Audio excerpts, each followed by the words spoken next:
prefieren evitar hablar o conocer acerca del juicio. Mas allí hay muchas preguntas que hacer. ¿Por qué se necesita un juicio? ¿Realmente necesario? ¿Será juzgado toda la humanidad? ¿De qué manera? ¿Cómo nos presentaremos delante del tribunal de Cristo? ¿Y por qué un juicio? ¿Acaso hay un acusador? ¿Hay testigos? ¿Hay un abogado? ¿Hay un juez? ¿Quién dará la sentencia final? Varias preguntas que hoy queremos responder a la luz de la Biblia en esta temporada, hablando acerca de los tres ángeles que tienen un mensaje para el tiempo del fin. Bienvenido, está comenzando un programa más de Biblia Fácil y me alegra poder tenerte allí del otro lado, como siempre estás acompañando este programa. Un grande abrazo para ti, Biblia en mano, lápiz y papel, que hoy vamos a aprender un estudio más y esta vez hablaremos sobre el juicio de Dios. Bienvenidos amigos, estamos listos para un capítulo más y hoy vamos a hablar sobre este tema al cual tendríamos que llegar, el juicio de Dios. Haciendo un breve repaso, recordemos que el Evangelio eterno consta de conocer a Jesús como el Creador, como el Salvador, como el Juez y como el Protector. Es decir, conocer a Cristo completo, no solamente un aspecto de su labor. Lo que Jesús hizo en el Calvario es pagar la condenación del pecado. Lo que hace en el santuario es aplicar su sacrificio a aquellos que lo aceptan. Mas otra de las actividades que la Biblia menciona es que existirá un juicio. ¿Cuándo comienza ese juicio? Ya comenzó. Jesús habló mucho sobre el juicio. Él dijo en Mateo 12:46, por tus palabras serás juzgado o justificado. Ustedes darán cuenta en el día del juicio. Mateo capítulo 11, versículo 20, habla, ay de ti Corazín, ay de ti Betsaida, si en sus ciudades hubiesen hecho milagros, hace tiempo que se hubiesen arrepentido. Y ahí hace la comparación de ciudades que ya recibieron el juicio de Dios, como Sodoma y Gomorra. Entonces, el juicio es un tema que a lo largo de la Biblia encontramos. Sin embargo, hoy vamos a entenderlo a la luz del mensaje de los tres ángeles. Entonces, estamos listos para nuestro estudio y vamos a hacer una oración. Querido Dios, estamos una vez más con el corazón dispuesto para poder escuchar tu palabra. Acompáñanos, guíanos en tu verdad, en el nombre de Jesús. Amén. Muy bien, Apocalipsis capítulo 14, versículos 6 y 7. Dice así: vi volar por en medio del cielo otro ángel que tenía el evangelio eterno para predicarlo a los moradores de la tierra, toda nación, tribu, lengua y pueblo, diciendo a gran voz: temed a Dios y dadle gloria. En los programas anteriores ya nosotros vimos qué significa temer a Dios y qué es dar gloria a Dios. ¿Por qué razón? Fíjense que el evangelio eterno es predicado junto con una invitación: teme a Dios y dadle gloria. ¿Por qué? Y ahí aparece la expresión: porque la hora de su juicio ha llegado. Y luego continúa: adorad a aquel que hizo el cielo, la tierra, el mar y las fuentes de las aguas. Si ustedes se dan cuenta, hemos dedicado varios programas solamente al mensaje del primer ángel. Aún no llegamos al segundo ni al tercer ángel. Porque en este primer ángel encontramos un resumen general de los principios establecidos y de las principales creencias basadas en la Biblia. ¿Qué es temor a Dios? ¿Qué es dar gloria a Dios? ¿Qué es el evangelio eterno? ¿Qué es Jesucristo, obviamente? Más cómo conocer a Jesucristo completamente. Y ahora vamos porque la hora de su juicio ha llegado. La palabra juicio está en la mente de todo cristiano, de todo creyente, porque hay varios textos muy específicos hablando sobre el juicio. El asunto es que la mayoría de creyentes cree que el juicio se dará únicamente cuando Jesús regrese a la tierra. Entonces se trata de un juicio, nada más. Solo que viendo de manera detallada y analítica, no solamente Apocalipsis 14, sino toda la Biblia, vamos a encontrar que el juicio de Dios va a pasar por tres fases. Un juicio de investigación, de sentencia y de ejecución. Mas esto parece tan ilusorio, ¿verdad? Diciéndolo solamente con palabras. Mas vamos a la Biblia y vamos a encontrar, en primer lugar, ¿por qué razón se necesita de un juicio? En segundo lugar, ¿quién desarrolla ese juicio? Y en tercer lugar, ¿por qué 3 fases? ¿Por qué? ¿Acaso para Dios no es fácil decir sentencia, punto final? ¿Por qué necesitamos un periodo mayor? Muy bien, eso vamos a ver hoy. Ahora, vamos entonces a la primera fase. Y antes de la primera fase, el motivo de un juicio. ¿Por qué es necesario un juicio? Ustedes saben que un juicio es necesario, primero hablando de manera general, lo que se hace aquí en la tierra, para poder justificar o sentenciar a un acusado. Y nosotros vivimos en un conflicto donde tenemos Satanás y los demonios seduciendo a la humanidad a ir en contra de Dios. Pero no solamente hace eso, él también acusa. Y ese acusador no comenzó aquí en la tierra, él comenzó en el cielo. En primer lugar, ¿cuál fue la acusación del diablo contra Cristo, contra Dios? Que él es injusto. Y Dios necesita realizar un juicio para mostrar la justicia ante el universo. Y aquí coloqué una palabra que va más allá de nuestro planeta. No estoy diciendo de la Tierra, estoy diciendo del universo. ¿Por qué razón? Aquí coloqué algunas razones. En primer lugar, porque cuando entró el pecado, el mal no solo afectó nuestra tierra, el mal afectó el universo. ¿Por qué razón? Porque el pecado no comenzó en la tierra. ¿Dónde comenzó el pecado? En el cielo. Infelizmente, ¿no?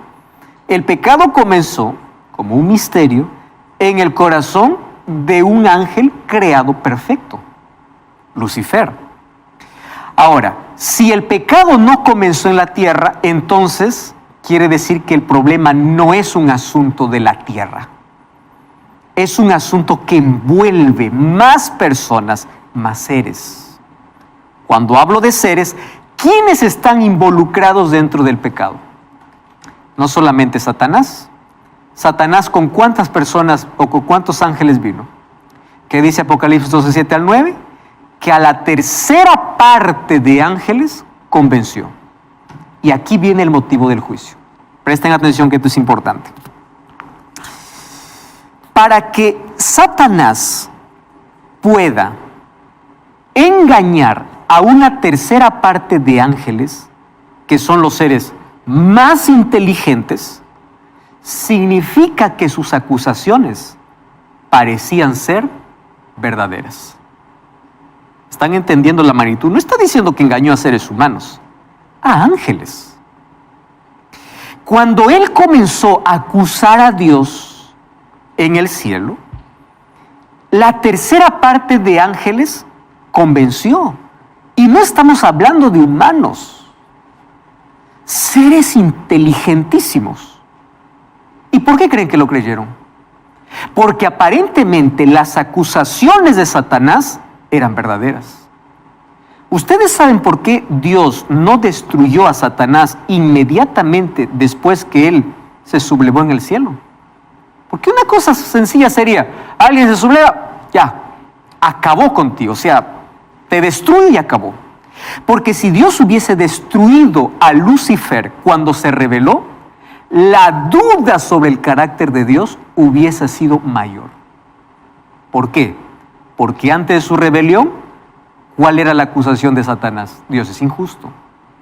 Y si es que Dios destruía a Lucifer, en el universo se hubiese quedado para la eternidad la duda. ¿Por qué lo destruyó? ¿Acaso quería silenciarlo? ¿Acaso tenía razón? Entonces Dios determinó que en el tiempo se muestre el carácter de Dios y la maldad de Lucifer. Entonces se necesita un juicio para aclarar cualquier tipo de duda, por lo menos a 3 grupos. Primer grupo, los seres humanos. Segundo grupo, ángeles en el cielo y otros seres creados, porque en el libro de Job encontramos que hay un concilio donde vienen de otros ¿no? Otros seres creados también a participar de ese concilio. Y luego vamos a ver ahora un texto bíblico que el mundo está a la expectación de todo el universo. Entonces, necesita quedar claro para el universo, para los ángeles y para el ser humano que Dios es justo. ¿De qué manera Dios mostraría su justicia? Realizando un juicio.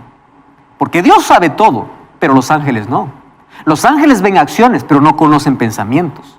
Los seres que están a la expectativa de este planeta pueden ver acciones, pero no conocen intenciones.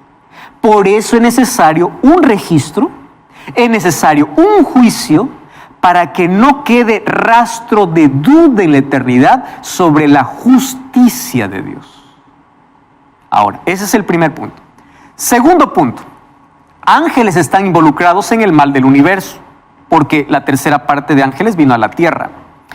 Otros observan cómo Dios está tratando el mal. Por eso es que el juicio se divide en tres partes, para poder dar respuesta a los ángeles, a la humanidad y al universo. Vamos entonces allí a este texto bíblico del apóstol Pablo. Fíjense lo que dice 1 Corintios capítulo 4, versículo 9.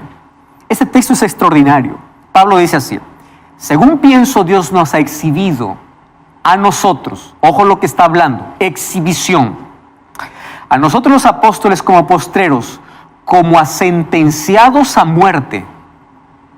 Y qué curioso lo que Pablo aquí escribe siendo inspirado por Dios. Dice así: pues hemos llegado a ser espectáculo al mundo, solo que la palabra griega para mundo no es tierra, es la palabra universo.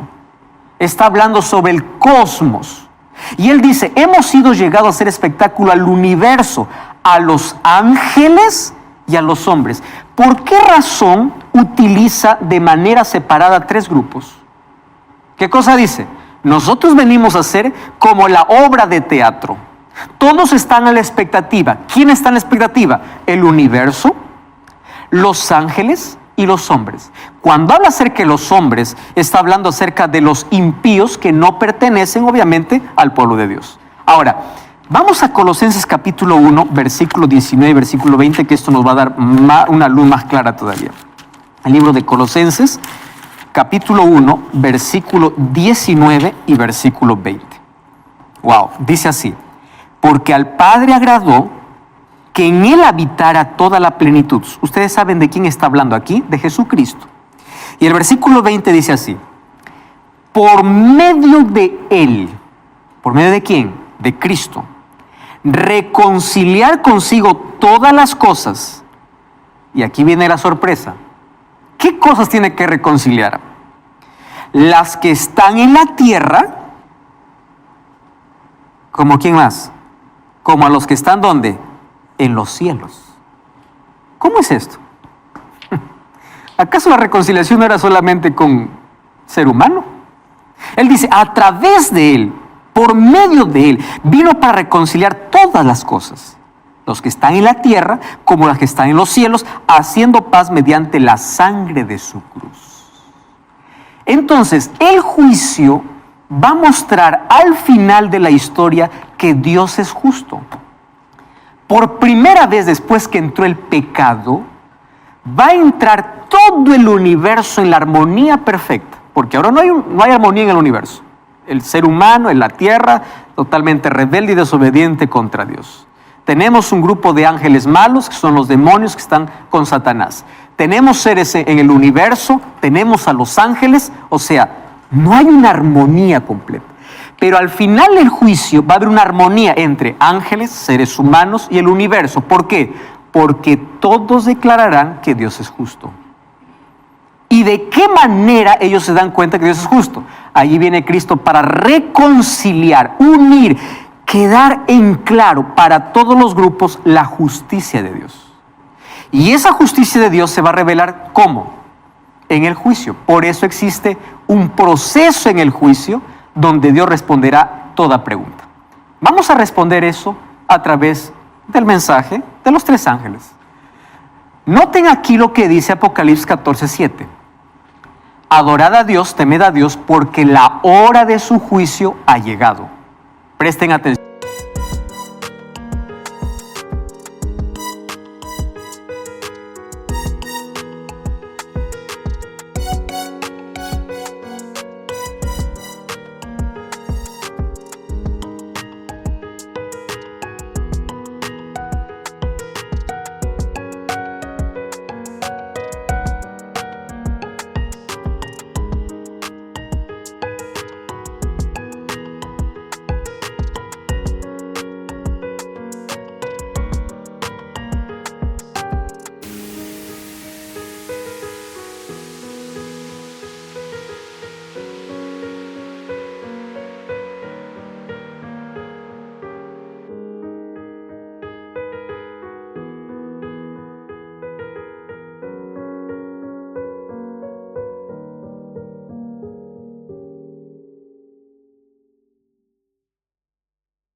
Aquí.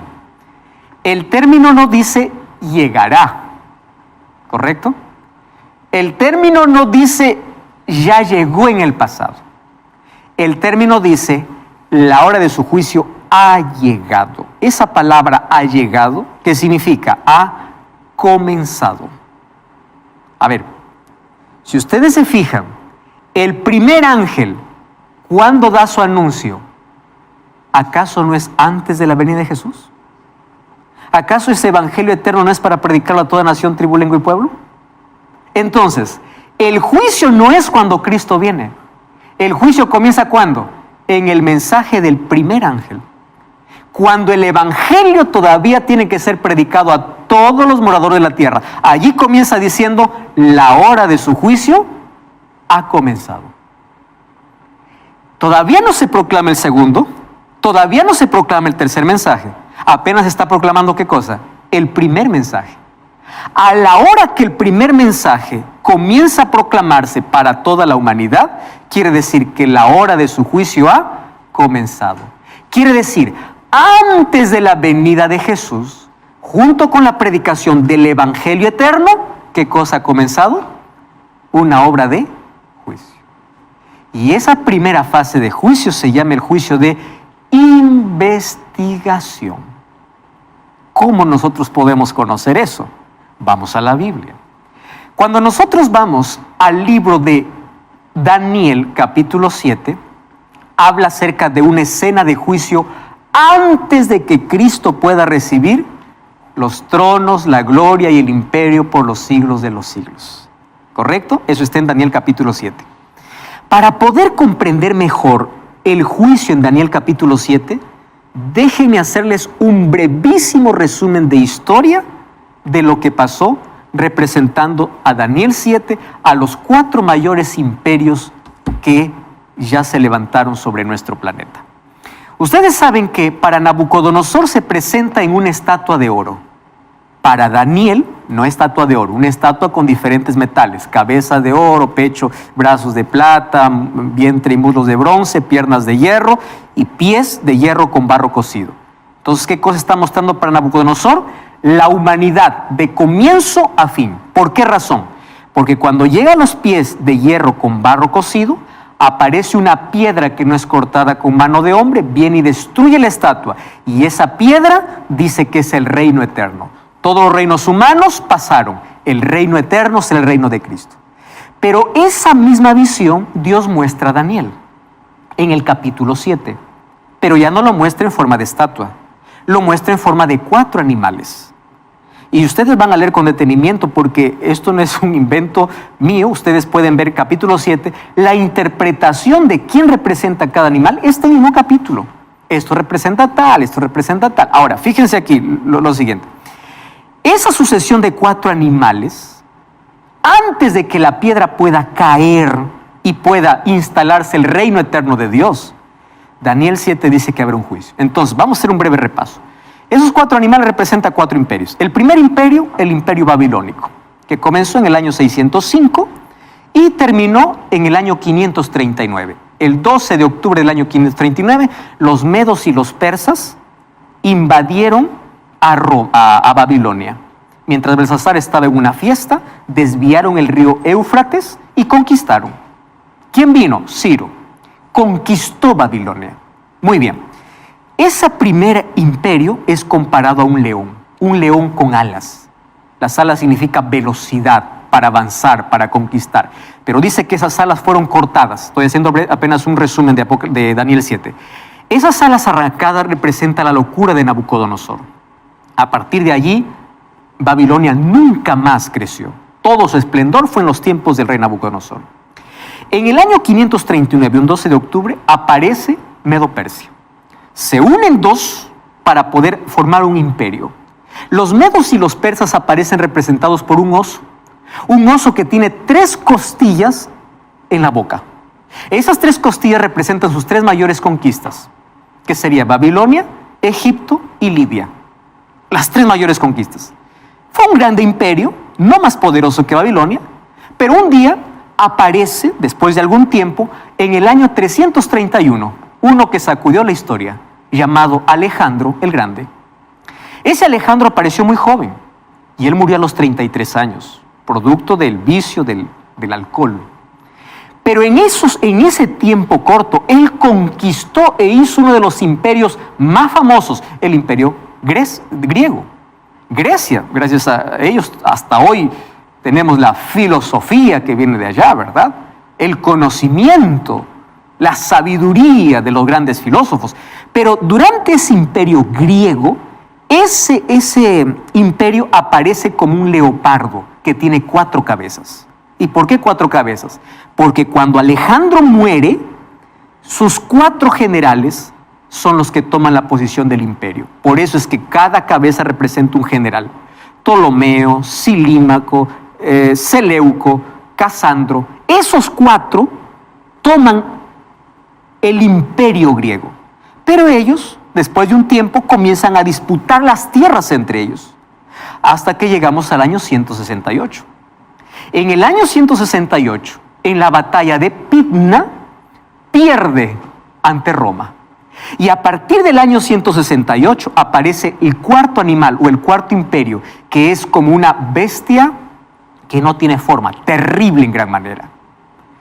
El imperio romano, ¿desde qué fecha va? Desde el año 168, cuando conquista a los griegos en la batalla de Pydna, cuando derrota a Grecia, comienza el imperio romano, desde el año 168 hasta el año 476 después de Cristo.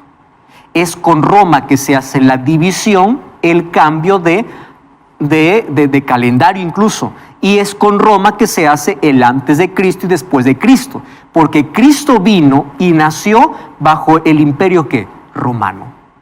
¿Correcto? En el año 352, Constantino hace una ciudad en honor a su nombre, Constantinopla. Traslada la capital para Constantinopla.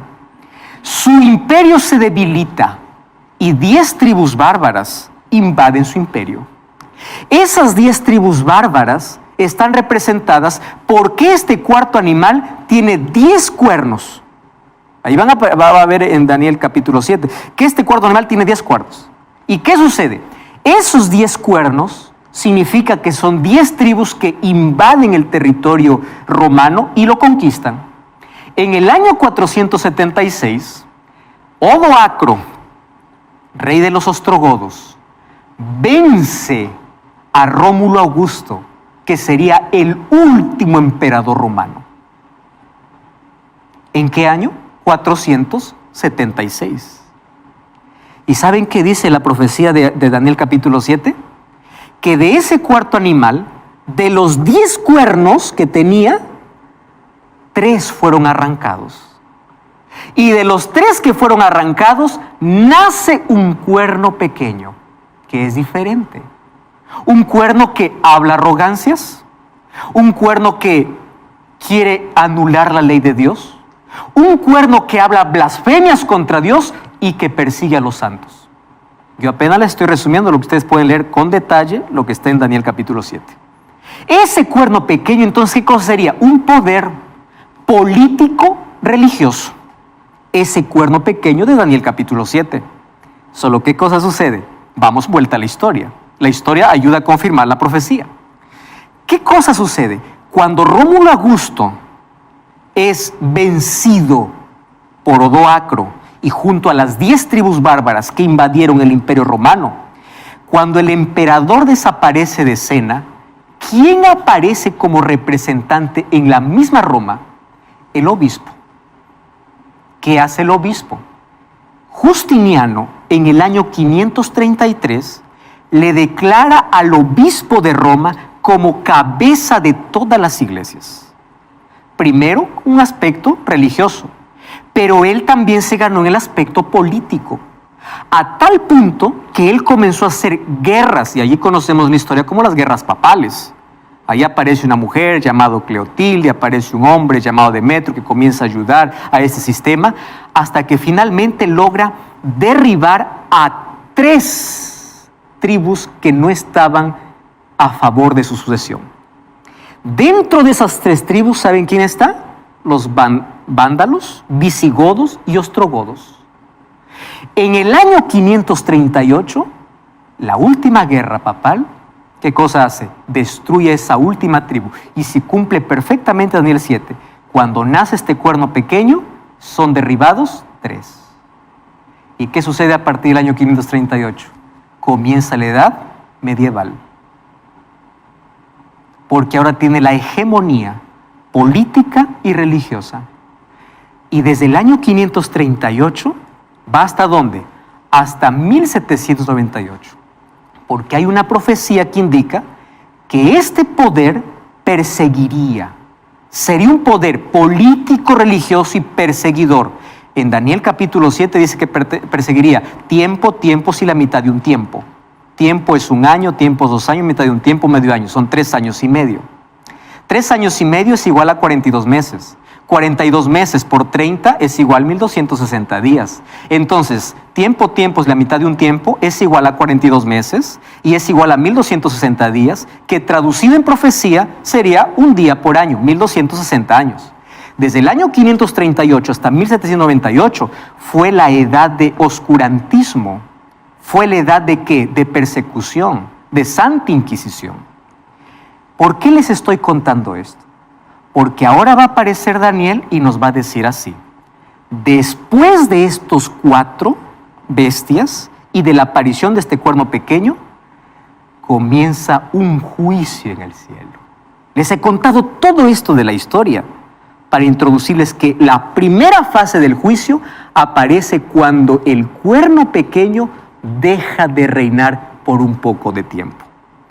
Por eso es que necesitamos investigar un poquito más en qué momento específico comienza la primera fase, ya que el primer ángel dice la hora de su juicio ha llegado, y ese mensaje es proclamado antes de la venida de Jesús. Esa primera fase se llama el juicio de investigación. Ya descubrimos cuál es el motivo de este juicio, mas ahora vamos a ver cómo se desarrolla ese juicio que estamos tratando en esta temporada. Biblia Fácil, Apocalipsis. Solicítalo a través del número que aparece aquí en tu pantalla, más también solicítalo a través de nuestro sitio web, estudielabiblia.com. Y ahí vas a encontrar este y otros materiales que van a fortalecer en gran manera tu vida. Es gratuito, así que hazlo ahora. Muy bien, volvemos a nuestro estudio y estamos hablando de que en Daniel capítulo 7 aparece una escena de juicio. Y esa escena de juicio es corroborado por el primer ángel. El primer ángel comienza dando el evangelio eterno. ¿Cuándo? Antes de la venida de Jesús. Y cuando comienza a mencionar ese mensaje, dice la hora de su juicio ha comenzado. O sea, no va a llegar, ha comenzado. ¿Cuándo comienza? Volvemos a Daniel. Porque en Daniel aparece la obra de juicio después de que 4 imperios han pasado y que un poder político y religioso se ha levantado. ¿Para qué? Para perseguir al pueblo de Dios. ¿Y cuándo terminó esa persecución? 1798. ¿Qué pasó en 1798? Berthier, por orden de Napoleón Bonaparte, mandó encarcelar al Papa Pío VI en aniversario de su coronación y se le quitó todo el poder que él tenía. Acabó su tiempo para hacer lo que quiso, pero durante sus 1260 años, Daniel dice que pisoteó la verdad, echó por tierra la verdad. En otra lección vamos a ver qué verdades fueron echadas por tierra durante todo ese tiempo. Mas después aparece la escena de juicio. Y vamos entonces, después de estos 4 imperios, miren lo que dice Daniel capítulo 7. Vamos a Daniel capítulo 7, versículo 9 hasta el versículo 12. Daniel capítulo 7. Ahí aparecen las 4 bestias que yo les estoy mencionando. Versículo 8 aparece el cuerno pequeño, que yo ya les mencioné antes de ir a la pausa. Y el versículo 9, miren lo que dice. Estuve mirando hasta que fueron puestos tronos, y se sentó un anciano de días. Su vestido era blanco como la nieve, su pelo y su cabeza como lana limpia, su trono llama de fuego, y fuego ardiente las ruedas del mismo. Un río de fuego procedía y salía delante de él. Miles y miles le servían. Millones de millones estaban delante de él. ¿Y qué cosa dice? El juez se sentó. ¿Dónde se está realizando esta escena de juicio? En el cielo. El juez se sentó. ¿Dónde dice? Los ángeles le sirven. No es algo que está realizando en la tierra. En el cielo. Los ángeles le sirven. Fueron puestos tronos. El juez se sentó y los libros se abrieron. Miren el versículo 11. Yo estaba mirando a causa de las grandes insolencias que hablaba todo este cuerno pequeño, y en ese juicio es determinado su destrucción. Versículo 13. Miraba yo en la visión de la noche y vi que en las nubes del cielo venía uno como hijo de hombre. Les hago la pregunta, esa expresión hijo de hombre, ¿a quién se le atribuye? A Jesús. Y Jesús mismo se consideró como el hijo del hombre. Vino como el hijo de hombre hasta el anciano de días. Hicieron acercarse delante de él, y le fue dado dominio, gloria y reino, para que todos los pueblos y naciones le sirvan. Su dominio es dominio eterno, que nunca pasará, y su reino nunca será destruido. Antes que el Hijo reciba el reino, la gloria, el reino eterno, ¿qué cosa se realiza? Un juicio. Antes de la venida de Cristo, ¿qué cosa hay? Un juicio. Y este juicio es representado aquí por el mensaje del primer ángel. El juicio ha comenzado. Fueron puestos tronos, el juicio comenzó. Ahora viene Apocalipsis y dice, comenzó. El mensaje todavía está siendo predicado. ¿Qué mensaje? El evangelio eterno. Todavía hay oportunidad, pero el juicio ha llegado. Otro asunto. Según Corintios 5:10 dice Pablo, es necesario que todos comparezcamos ante el tribunal de Cristo. La palabra es ¿cómo? ¿Acaso podremos ir a la presencia de Dios y decir, Señor, aquí estoy para ser juzgado? No. ¿Qué cosa dice Daniel capítulo 7? Los libros fueron abiertos. ¿De qué manera nosotros comparecemos ante el tribunal de Cristo? A través de nuestros registros. ¿Quiénes son aquellos que registran nuestras acciones? Los ángeles. Pero no solamente están los registros de nuestra acción, también está el registro de nuestras intenciones, de nuestras motivaciones. Y los registros son necesarios, recuerden el motivo del juicio, para probar al universo la justicia de Dios. Muy bien, ahora les voy a decir de qué manera esto se prueba en la justicia de Dios. Todos pasamos ante el tribunal a través de registros. Los libros se abren, los registros de cada uno es analizado.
¿Y por dónde comienza el juicio? Interesante, 1 Pedro 4:17. Es tiempo de que el juicio comience por la casa de Dios. ¿Qué es casa de Dios? Los creyentes. Todo el que dice, creo en Cristo, acepto a Cristo, muy bien, entras al juicio. Por eso es que el juicio no es miedo para el creyente. ¿Por qué no es miedo para el creyente? Porque el creyente sincero se aferra a Cristo y en ese juicio Cristo es su abogado. No tiene miedo. Pero aquel creyente que es falso, En ese juicio, ¿qué cosa determina? Su sentencia. ¿Por dónde comienza el juicio? Por los creyentes. Y aquí dice Pedro, ¿cuál será el fin de aquellos que no obedecen el Evangelio?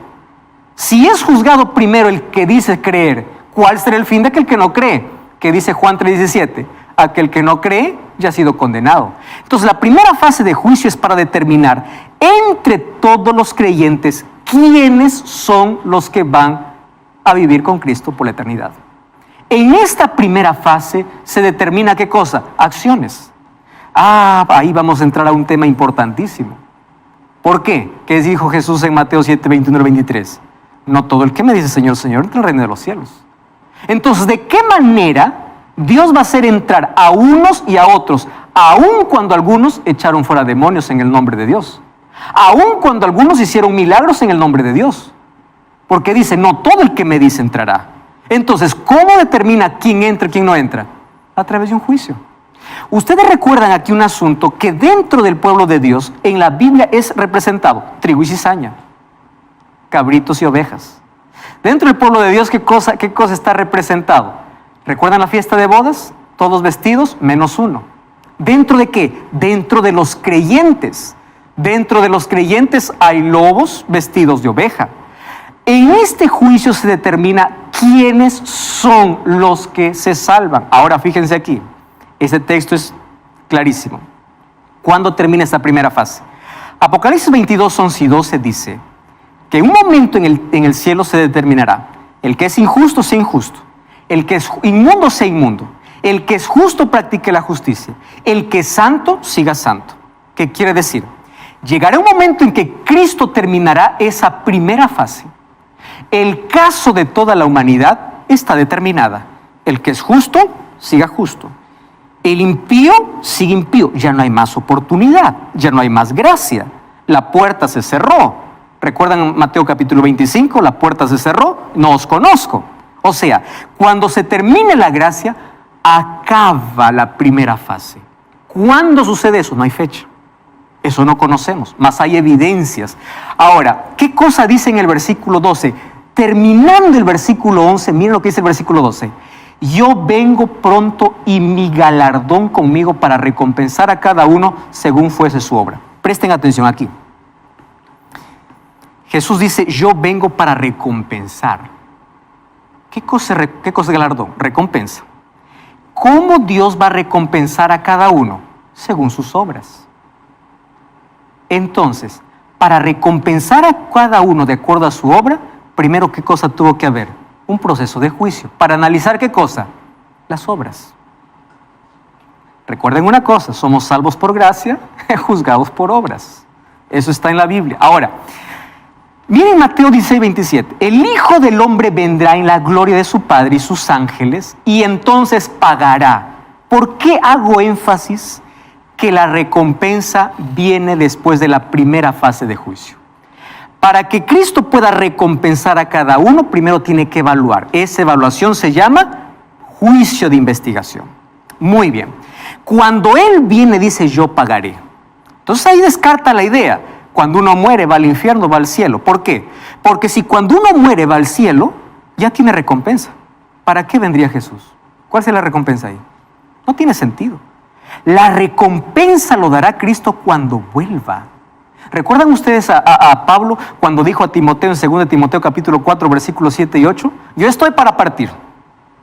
He peleado la buena batalla, he acabado la carrera, he guardado la fe. Ahora, ¿qué cosa dice Pablo? No dice, mira Timoteo, voy para la recompensa, voy a recibir la gloria. Yo ya voy a estar en el cielo y desde ahí voy a estar mirándote. No le dice así. ¿Qué le dice? Ahora voy, ¿y qué cosa le dice? Voy a esperar la corona de vida que el Señor me dará. ¿Cuándo? En aquel día. No dice cuando muero voy a recibir recompensa. Dice, me dará. ¿Cuándo? En aquel día. Y no solo a mí, sino a todos los que aman su venida. Quiere decir, la recompensa se recibe ¿cuándo? Cuando Cristo regrese. Por eso es que la muerte es considerada apenas como un sueño, donde se determina en esta primera fase de juicio quiénes resucitan y quiénes no. Quiénes de los vivos se salvan y quiénes se pierden. 1 Tesalonicenses capítulo 4, versículo 15 al 17. Os digo un misterio, dice Pablo, no todos dormiremos, pero aquellos que murieron en el Señor serán resucitados. ¿Cómo se determina quién será resucitado y quién no? Juicio, obra de juicio. Ahora, ¿saben lo que dice Pablo en 1 Tesalonicenses 5, 16 y 17? Dice que los que durmieron, o sea, los que murieron se levantarán, y los que vivieron se unirán a aquellos que resucitan. Quiere decir, nadie tiene recompensa por adelantado.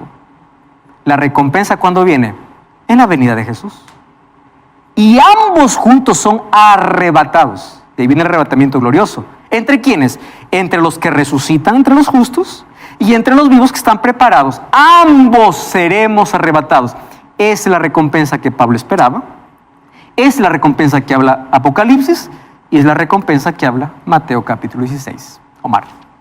Sí, en relación al juicio, la Biblia habla del tribunal de Cristo y también habla del juicio final. Sí. El caso del tribunal de Cristo van los que son de Cristo, pero no es un tribunal para determinar si va a ser salvo o no, por el hecho de que dice que ninguna condenación hay para los que están en Cristo Jesús, sino que el tribunal de Cristo va a ser para recompensar, y justamente en el contexto que aparece la palabra tribunal de Cristo, dice que unos construyeron con piedras preciosas, con oro, otros con hojarascas, con heno, en fin. O sea, puede ser que la persona hizo muchas obras, pero en realidad su motivación o su dirección por eso, no era por... Para eso se necesita realizar una obra de juicio. Exactamente, pero en ese tribunal de Cristo no se va a determinar mi salvación, porque mi salvación ya está garantizada. ¿Por qué? Porque estoy en Cristo. Muy bien. Te voy a responder esa pregunta. En el pueblo de Dios hay trigo y cizaña. ¿Quién hace la separación? No es la iglesia, es Cristo. Entonces, no quiere decir yo amo a Cristo y estoy salvo. ¿Por qué razón? Porque soy salvo por gracia, pero soy juzgado por obras. ¿Quién hace ese juicio? Dios. Romanos 8.1 dice, ninguna condenación hay para los que están en Cristo. Y estar en Cristo no es decir, estoy. ¿En qué se evidencia? Obras, vida. Por eso es que es necesario la obra de juicio. La obra de juicio determina el verdadero creyente y el falso creyente. Porque si no, ¿por qué Jesús diría, no todo el que me dice Señor, Señor, entrará en el reino de los cielos? Pero esa separación no será hecha en el arrebatamiento, de uno va a ser tomado y otro Muy va a ser bien. dejado. El que es dejado ya no va al tribunal. Ahora, ahí viene el asunto. Recuerda el mensaje del primer ángel. El evangelio eterno es predicado y dice que la obra de juicio ha comenzado. No dice que será en otro momento. La hora de su juicio ha llegado. ¿Cuándo? Cuando el evangelio aún está siendo predicado. ¿Entiendes? Aún cuando hay un llamado a ¿qué? A temer a Dios, a dar gloria a Dios. Aún no se ha proclamado el segundo ángel. Aún no se ha proclamado el tercer ángel. El primer ángel. Quiere decir que es una obra de juicio anticipada a la venida de Cristo para determinar. Porque cuando Cristo venga, viene para dar recompensa. Y la recompensa es, ahí están separados el falso creyente del verdadero creyente. Los que están en Cristo no son condenados porque viven de acuerdo a los principios y a las normas que Cristo dejó. Viene la segunda fase. Miren Apocalipsis capítulo 20. Esto nos va a esclarecer mucho más. Apocalipsis capítulo 20, versículo 4 y versículo 5. Ojo con esta expresión. Vi tronos. En el primer trono, ¿quién estaba? Dios. Miren aquí en este segundo trono. Y sobre ellos los que recibieron facultad de juzgar. ¿Cómo que nuevamente facultad de juzgar? Y esto aparece en el contexto de los 1000 años. Vi las almas de los decapitados por causa del testimonio de Jesús, la palabra de Dios, los que no habían adorado a la bestia en la imagen y recibieron la marca en su frente ni en sus manos, y vivieron y reinaron con Cristo 1000 años. Versículo 5. Los otros muertos no volvieron a vivir hasta que se cumplieron 1000 años. Esta es la primera resurrección. Bienaventurado el que tiene parte en la primera resurrección. ¿Cuál es la primera resurrección? La resurrección de la venida de Cristo. Porque aquellos ya no van a experimentar la segunda resurrección. Muy bien. O la segunda muerte. Miren lo que está diciendo aquí Juan en Apocalipsis. Dice que en el milenio, en los 1000 años, hay tronos nuevamente. ¿Quiénes se sientan a juzgar? Aquellos que en la primera fase fueron determinados o, según sus obras, según su entrega, están ahora ¿con quién? Con Cristo reinando por 1000 años. Esos 1000 años, ¿cuándo acontecen? ¿Qué cosa dice Pablo? Que somos arrebatados al cielo. En el cielo suceden los 1000 años. Y en esos 1000 años tendremos la facultad de poder juzgar. Ahora aparecen los tronos para los redimidos. Luego de los 1000 años necesita volver a la tierra para ejecutar el juicio. ¿Por qué razón? Miren lo que dice el apóstol Pablo en el libro de 1 Corintios capítulo 6, versículo 1 hasta el versículo 3. 1 Corintios capítulo 6, versículo 1 hasta el versículo 3. Vamos al versículo 2. ¿No sabéis que los santos han de juzgar al mundo? Si el mundo ha de ser juzgado por vosotros, ¿sois indignos de juzgar asuntos tan pequeños? Versículo 3. ¿No sabéis que hemos de juzgar a quién dice? ¿A los ángeles? ¿Cómo es que santos van a juzgar a ángeles? ¿Qué ángeles serán juzgados en la segunda fase? Aquellos que decidieron tomar su parte ¿con quién? Con el enemigo. ¿Recuerdan que Dios quiere reconciliar qué cosa? La humanidad, los ángeles y ¿quién más? ¿El universo? Entonces, para la humanidad va a estar clara por los registros que va a estar en el cielo. ¿Y por qué necesita registros? Porque en el cielo habrá mucha sorpresa. Yo imaginaba que fulano de tal iba a estar acá, pero ¿por qué no está? Yo no creía que este está acá.